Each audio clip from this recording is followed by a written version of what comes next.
Namaste, welcome back to Three Wise Men Tarot. My name is Mukesh. I am your friend, bringing you cosmic news and updates for your sun, moon, and rising sign. If it is Taurus, this video is for you. And with Jupiter retrograde in Gemini, your inner dialogue is up for a review. Are you truly valuing what you say, or are you allowing others to overshadow your voice? Let's explore what this energy is asking of you and see what the tarot has to reveal.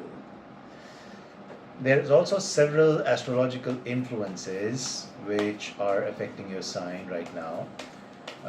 Like I said, Jupiter in retrograde in Gemini means you're reviewing your communication and thought patterns, especially around material security and personal values.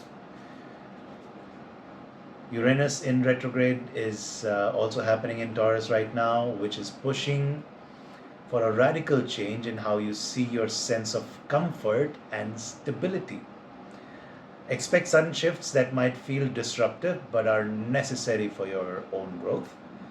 And Venus in Scorpio is also your ruler, Venus, which is in your opposite sign,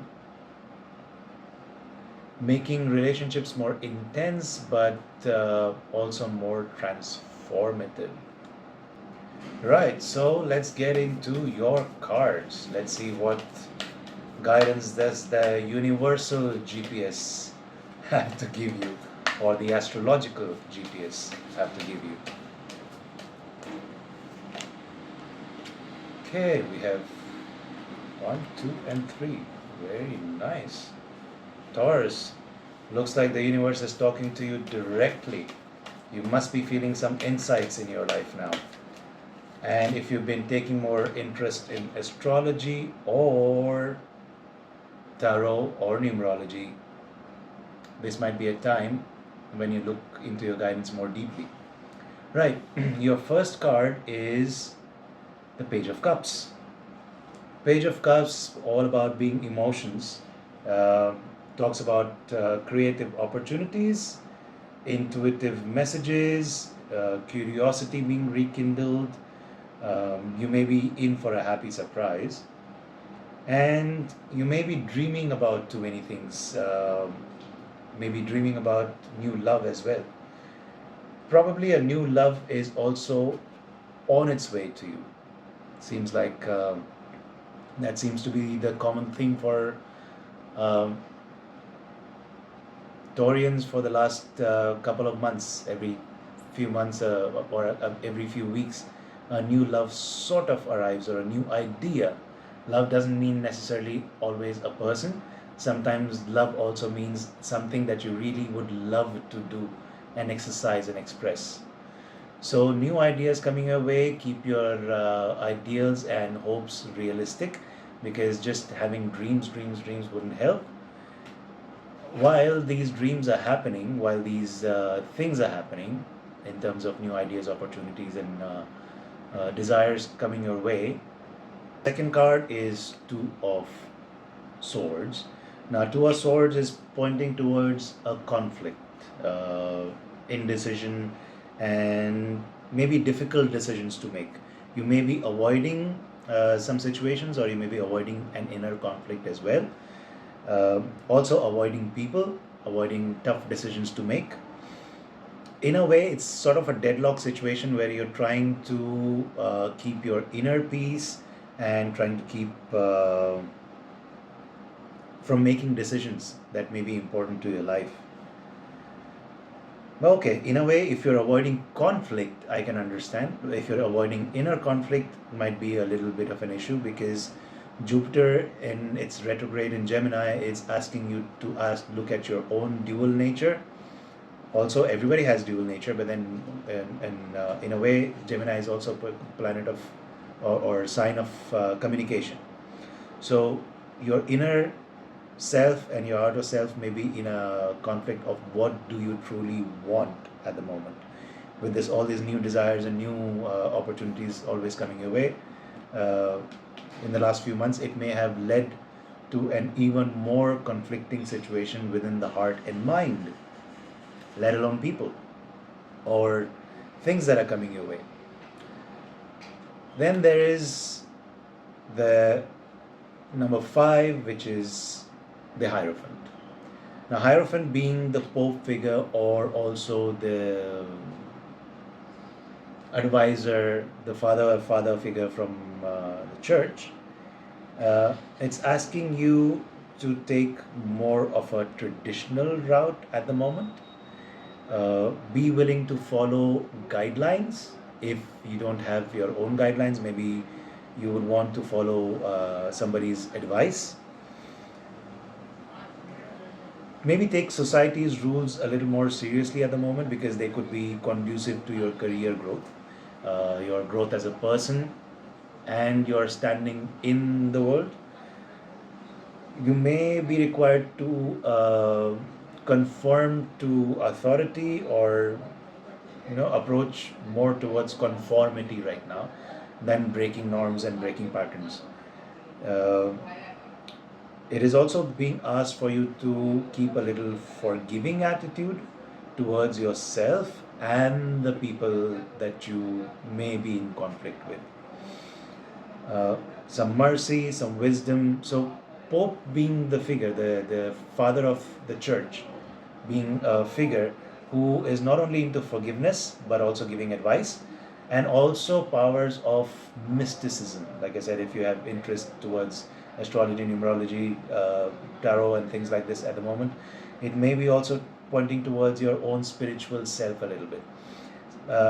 From what I see right now, there may be quite a lot of answers hidden within yourself.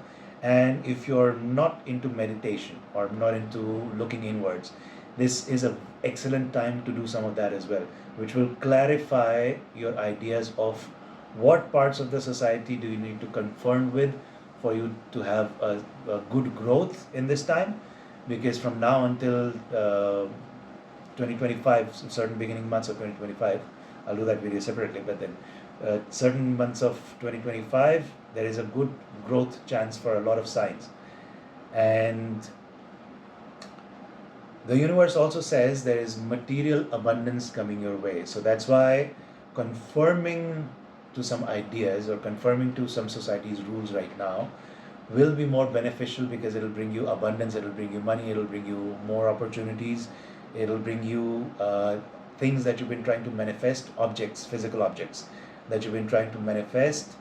And maybe you may be also heading towards a new venture. Be willing to take that risk if you are into, not I would say gambling, but taking financial risks.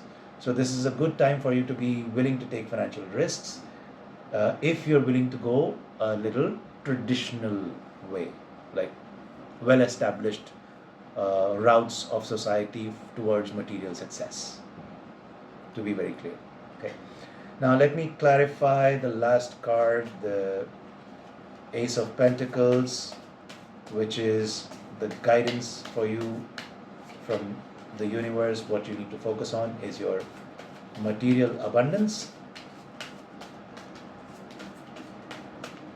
And if there is any explanation towards your journey of material abundance, okay, there is a lot of cards. I'll try to quickly sift through and be like, okay, what is required?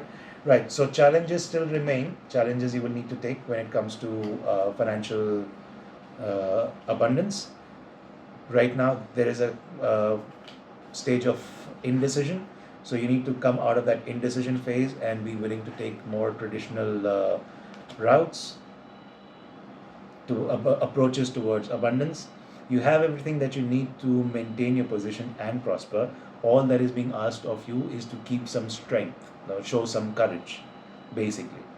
As long as you're willing to show courage and willing to take well-calculated, traditional style risks, you will gain a lot of abundance. Okay, so money coming your way, prosperity coming your way as well, my dear Taurians. If Taurus is your sun, moon, or rising sign, this reading is for you. So, my dear Taurians, with Jupiter, Uranus influencing your sign so heavily and Change is happening all around the world. Change is also in store for you, whether you're ready for it or not. Some indecisions are there playing, but then though, if you are not willing to make those decisions yourself, those decisions may be taken for you by the universe, and you may or may not like it. So be willing to make some decisions, be willing to make some changes. But there's this thing, you may be a little bit uncomfortable right now. So is the entire world. You're not alone. Uranus is shaking up what is familiar, whatever you're used to. But that's in a long way to help you grow and find new ways of experiencing security. You have been wanting to move ahead into more securer terms in your emotional and financial well-being. Shift is happening. If you're willing or ready to make decisions yourself, Venus will help you, with it being in Scorpio, encouraging to dig deeper in relationships, pushing past superficiality to reach the core of what really matters to you. Let's give you a task. Let's have a task for this month. All that matters right now for you to be able to make your decision is to be able to declutter your mind. And to declutter your mind, one of the easiest exercises is to declutter your space. Okay, I don't know if you've seen this Japanese woman's video where she goes, "Does this bring you joy? If it doesn't bring you joy, let it go out." Okay, look at the state of things around you. Does that bring you joy? If it doesn't, get on with it. Get on with decluttering your space. Let go of anything that is old, outdated, symbolic to your past, that things that attach you to people or attach you to memories that you may not want to keep any longer. Clean up your house, clean up your workspace, invite fresh, new, invigorating energy into your life, and you'll feel the tangible shift in your energy and your mindset. Okay, I guarantee you that, Taurus. I do guarantee you that the moment you declutter your space. Remember, Taurus, you're stronger than you know. Being the bull and all, you are stronger than you know, and trust the process of change. That's all is being asked from you. Trust the process of change, even when it feels unpredictable. And if you need help, I'm here to help. You can drop me a message, a line, a comment, like, subscribe, and share for more updates. I will keep guiding you through this journey. I would recommend you to stay grounded and be ready to evolve, my dear Taurus. Okay. That's all I have for you for the next week or 10 days. Namaste. See you further on this journey of your evolution. Don't forget to like, subscribe, and share with your friends. Have a good one. I see you next time. For sure, my strong, mighty Taurians.